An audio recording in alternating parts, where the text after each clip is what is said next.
શું તમે પણ વધારે પડતું જે સફેદ પાણી આવી રહ્યા છો એનાથી હેરાન થઈ રહ્યા છો? આ તકલીફ માટે કેટલી દવાઓ લીધી છે પણ એમાં રાહત નથી મળતી. અને આ તકલીફ એવી છે કે અમુક લેડીઝ તો ક્યારેક ખુલીને વાત પણ નથી કરતી અને અંદર આ તકલીફથી પીડાય છે, જેનાથી એને વધારે તકલીફનો સામનો કરવો પડતો હોય છે.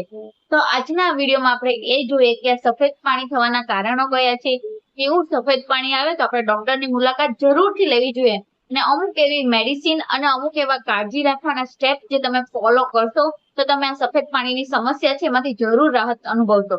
તો ચાલો વિડીયોની શરૂઆત કરીએ. નમસ્કાર મિત્રો, હું ડોક્ટર દીપાલી ધાકેચા, સ્વાગત છે તમારું મારી યુટ્યુબ ચેનલમાં.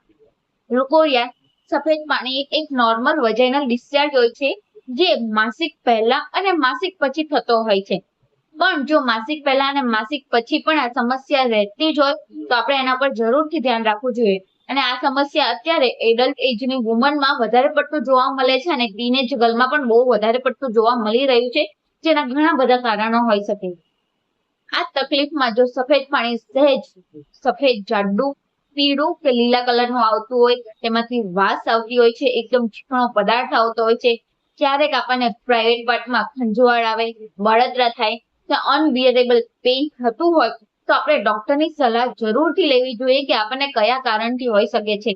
જો તમે કાળજી નહીં રાખો તો આ ગંભીર બીમારી થવાના ચાન્સીસ રહી શકે છે. અને આ બીમારી થવાના કારણો એમાંનું ફર્સ્ટ છે હોર્મોનલ ઇમ્બેલેન્સ હોય છે, સેકન્ડ છે આપણે આપણા પ્રાઇવેટ પાર્ટની હાઇજીન મેન્ટેન ના કરતા એના લીધે હોય છે, થર્ડ છે એ છે સ્ટ્રેસ, ચોથું છે ન્યુટ્રિશન ડેફિશિયન્સીના લીધે, અને પાંચમું છે વજાઇનલમાં બેક્ટેરિયા કે ફંગલ ઇન્ફેક્શન થયું હોય તે, અને છઠ્ઠું જે મોસ્ટ પ્રોબેબલી ક્યારેક હોઈ શકે છે એ છે ગર્ભાશયનું કે યોનિ માર્ગનું કેન્સર, કે જેમાં સફેદ પાણી રહી શકે છે અને સફેદ પાણી થવાના આ કારણો હોઈ શકે છે. અને સફેદ પાણી એવી તકલીફ છે કે લાઈફના દરેક તબક્કામાં ક્યારેક ને ક્યારેક ફિમેલે અનુભવી કર્યું હશે, પણ જો એની સમયસર કાળજી નહીં રાખે તો તેને કમજોરી, થાક લાગવો, વીકનેસ, શરીરમાં અશક્તિ, નબળાઈ રહેવી, લોહીની ઉણપ થવી, ચક્કર આવવા, અસહ્ય કમરનો દુખાવો, માથાનો દુખાવો જેવી કેટલીક અગણિત બીમારીઓ થઈ શકે છે. માટે આપણે આની સારવાર લેવી ખૂબ જરૂરી હોય છે. તો આજે હું તમને એવી 3 પાવરફુલ રેમેડી બતાવું જે તમને ઘરમાં આસાનીથી મળી જશે અને તેની મદદથી તમે તમારું આ જે સફેદ પાણીની જે તકલીફ છે એમાં ઘણા અંશે રાહત મેળવી શકો છો. તેમાંનું ફર્સ્ટ છે એ છે દહીં, જે બધાના ઘરમાં ઉપલબ્ધ હશે અને આપણે એને કન્ઝ્યુમ પર કરતા જશું, પણ ઘણા લોકોને નથી ભાવતું.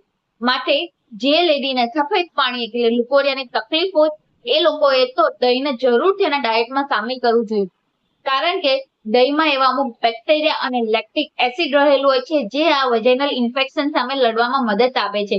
જે બેક્ટેરિયા હોય છે જે આપણા પ્રાઇવેટ પાર્ટમાં અનહેલ્ધી માઇક્રોબ હોય એને કિલ કરવામાં મદદ કરે છે અને ત્યાં હેલ્ધી બેક્ટેરિયાનો ગ્રો કરે છે. અને જે લેક્ટિક એસિડ છે જે આપણે સફેદ પાણીનો જે ડિસ્ચાર્જ આવતો હોય, સ્ત્રાવ આવતો હોય, એને ઓછું કરવામાં મદદ કરે છે અને આપણા વજાઇનામાં હેલ્ધી બેક્ટેરિયાનો ગ્રો કરે છે, જેનાથી આપણને વારંવાર ઇન્ફેક્શન ના થાય. તો તેના માટે તમે સવારે કે બપોરે જમતી વખતે 1 વાટકો દહીંનો સામેલ કરી શકો છો અને તમે 1 ગ્લાસ છાશ પણ લઈ શકો છો. મારી એવી એડવાઇસ છે કે તમે મોસ્ટ પ્રોબેબલી દહીંને જ સામેલ કરો કે જેનો તમને બેનિફિટ મળી રહે અને તમે તમારું જે સફેદ પાણીની તકલીફ છે એમાંથી રાહત મેળવી શકો. નેક્સ્ટ સેકન્ડ રેમેડી છે એ છે ધાણાના બીજ. ધાણા આપણને બહુ બધા ફાયદા આપે છે, આપણને ખબર જ છે, પણ ધાણામાં રહેલા એન્ટીઓક્સિડન્ટ પ્રોપર્ટી જે શરીરમાંથી બધા ટોક્સિન એટલે કચરો હોય એને દૂર કરવામાં કામ કરે છે અને જે અનહેલ્ધી બેક્ટેરિયા, માઇક્રોબ હોય એને પણ દૂર કરવાનું કામ કરે છે, જેનાથી આપણા શરીરમાં ટોક્સિન નહીં હોય તો આપણને કોઈ પણ ઇન્ફેક્શન નહીં થાય અને આપણા જે વજાઇનામાં જે અનહેલ્ધી બેક્ટેરિયા હોય એનો નાશ કરે છે અને આપણને સફેદ પાણીની તકલીફમાંથી રાહત આપે છે. તો આના માટે ધાણાનો કઈ રીતે ઉપયોગ કરો? તો તમારે રાતે 1 ગ્લાસ પાણીમાં 1 ચમચી ધાણાને પલાળી દેવાના છે, પછી સવારે ઉઠીને ખાલી પેટે એ પાણી ગાળીને પી લેવાનું છે. તમે 15 થી 20 દિવસ સુધી આવું કરશો તો તમે તમારી જે સફેદ પાણીની તકલીફ છે ને એમાંથી જરૂરથી રાહત અનુભવશો. નેક્સ્ટ આગળ વધીએ અને ત્રીજી રેમેડી છે એ છે તુલસી. અત્યારે બધાના ઘરમાં તુલસી અવેલેબલ જ હશે અને તુલસીનો આપણે કેટલો બધો ફાયદો મળે છે, ઔષધિઓનો ભંડાર છે, આપણને ખબર જ હોય છે, કારણ કે તુલસીમાં એન્ટી ઇન્ફ્લામેટરી અને એન્ટી બેક્ટેરિયલ પ્રોપર્ટી રહેલી હોય છે. જ્યાં એન્ટી ઇન્ફ્લામેટરી પ્રોપર્ટી છે જે આપણને પેઇન છે, બળતરા છે, ખંજવાળ છે, બધી તકલીફમાં રાહત આપે છે ને જે એન્ટીબેક્ટેરિયલ પ્રોપર્ટી હોય છે, અનહેલ્ધી બેક્ટેરિયાઓ એને દૂર કરવામાં મદદ કરે છે ને આપણા વજાઈનાને ક્લિયર કરવામાં મદદ કરે છે. તો આના માટે તમારે 15 થી 20 તુલસીના પાન તોડવા, તેને બરાબર ધોઈને ચોખ્ખા કરીને એ પાંદડાનો રસ કાઢો. પછી એ રસમાં સહેજ જેટલું મધ ભેળવીને આ મિશ્રણને સવાર સાંજ ગ્રહણ કરવાનું છે. જો બની શકે તો તમે પાણી સાથે કે દૂધ સાથે આ મિશ્રણને લઈ શકો છો. તમે 15 થી 20 દિવસ સુધી લેશો ને તો તમને જરૂર ઇમ્પ્રુવમેન્ટ દેખાશે. જે સફેદ પાણીની તકલીફ છે એમાંથી જરૂરથી રાહત અનુભવાશે. તો મિત્રો, આ છે એવી 3 પાવરફુલ રેમેડી કે જેની મદદથી આપણે જે સફેદ પાણી લુકોરિયાની તકલીફ હોય એમાંથી રાહત અનુભવીએ છીએ. હવે વાત આવે છે કે કઈ વસ્તુની કાળજી લેવી જોઈએ. જે લોકોને સફેદ પાણીની તકલીફ હોય એ લોકોએ પોતાની પ્રાઇવેટ પાર્ટની હાઇજીન મેન્ટેન કરવી ખૂબ જરૂરી હોય છે. તો એના માટે શું કરવાનું, 1 કપ જેટલું ગરમ પાણી લેવાનું. પછી તેમાં જે 10 થી 15 લીમડાના પાન તોડેલા હોય એ પાણીને આપણે બરાબર ઉકાળવાના. પછી એ પાણી એમાં એડ કરવાનું અને બની શકે તો તમે લીમડાના તેલના 5 થી 10 ટીપા પણ એડ કરી શકો છો. પછી આ ટબમાં પગ બહાર રહે એવી રીતે બેસવાનું. પછી એક એક્સરસાઇઝ કરવાની, વજાઈનાના મસલને ટાઈટ કરવાના, રિલેક્સ કરવાના, ટાઈટ કરવાના, રિલેક્સ કરવાના. આવું તમે 5 થી 10 મિનિટ સુધી કરો. પછી તરત જ સાદા પાણીથી નાહી લેવું અને જે આપણા પ્રાઇવેટ પાર્ટ છે એને બરાબર ચોખ્ખો અને એકદમ ડ્રાય કરી દેવો. એ વસ્તુની ખાસ કાળજી રાખવી જોઈએ કે આપણો પ્રાઇવેટ પાર્ટ છે હંમેશા માટે કોરો જ રહેવો જોઈએ, સહેજ પણ ભીનો ના રહેવો જોઈએ. અને બીજી એક ખાસ વાત, જ્યારે પણ આપણે વોશરૂમ જઈએ ત્યારે આપણા પ્રાઇવેટ પાર્ટને પાણીથી સાફ કરવાની ટેવ પાડો અને પછી એને સૂકો કરવાની ટેવ પાડો કે જેનાથી આપણને વારંવાર ઇન્ફેક્શન ના થાય. જો કોઈ પણ વસ્તુ ભીની રહેશે તો ત્યાં બેક્ટેરિયા ગ્રો થવાના ચાન્સીસ વધી શકે છે. માટે એ પાર્ટને ચોખ્ખો રાખવો ખૂબ જરૂરી હોય છે. તો હવે વાત આવે છે ડાયટની.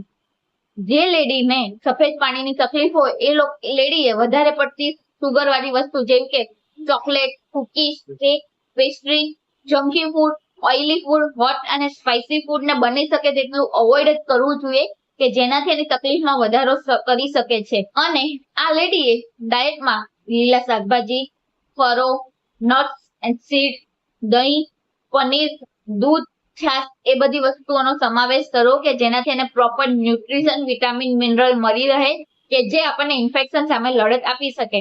આની સિવાય આ લેડીએ દિવસમાં 3 થી 4 લીટર પાણી પીવું ખૂબ જરૂરી હોય છે. કારણ કે જેટલો ડિસ્ચાર્જ થશે અને તમે આ બધી રેમેડી ટ્રાય કરશો એટલે તમને યુરિન ફ્રીક્વન્સી વધી જશે, જેના લીધે શરીરમાં પાણીની ઉણપ થવાના ચાન્સીસ વધી શકે છે. માટે તમારે પાણીનું ઇન્ટેક જોર રાખવું કે જેનાથી તમને બીજી કોઈ સમસ્યા ના થાય. અને ત્રીજી અને મેઇન વાત કે જે નાયલોન અંડરવેર આવે છે એ આપણે પ્યોરલી અવોઇડ કરવું. એની જગ્યાએ તમે કોટનના અંડરવેર યુઝ કરો. જે અત્યારે ટીનેજ ગર્લ હોય ને એ લોકોને નથી પસંદ, પણ જો એ લોકો કોટનના અંડરવિયર વાપરશે જે પાણીને શોષવાની ક્ષમતા ધરાવે છે અને પાર્ટને ચોખ્ખો રાખે છે, માટે કોટનના અંડરવિયર જ પહેરવા જોઈએ જે આપણી હેલ્થ માટે ખૂબ સારા હોય છે. તો મિત્રો, આ છે એવી અમુક વસ્તુઓ જે આપણે સફેદ પાણીની તકલીફ હોય એમાં ધ્યાનમાં રાખવી જોઈએ, એની કાળજી લેવી જોઈએ અને અમુક વસ્તુ આપણે ડાયટમાં ઇન્ક્લુડ કરવી જોઈએ અને અમુક હાઇજીન મેન્ટેન કરવી જોઈએ જેનાથી આ તકલીફ આપણને ના થાય. તમે જે આ 3 રેમેડી ટ્રાય કરશો એમાં રાહત તમે જરૂર અનુભવશો. જો તો પણ તમને કોઈ પણ વસ્તુથી રાહત ના થતી હોય તો તમે હોમિયોપેથિક મેડિસિન લો. કારણ કે હોમિયોપેથિક મેડિસિનની મદદથી તમે જે આ સફેદ પાણીની સમસ્યા છે ને એમાંથી સંપૂર્ણ રાહત મેળવી શકો છો.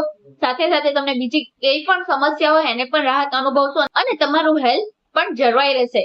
માટે હું હોમિયોપેથિક મેડિસિન લેવાની વાત કરું છું જે સફેદ પાણીની તકલીફમાં એકદમ કારગર નીવડે છે.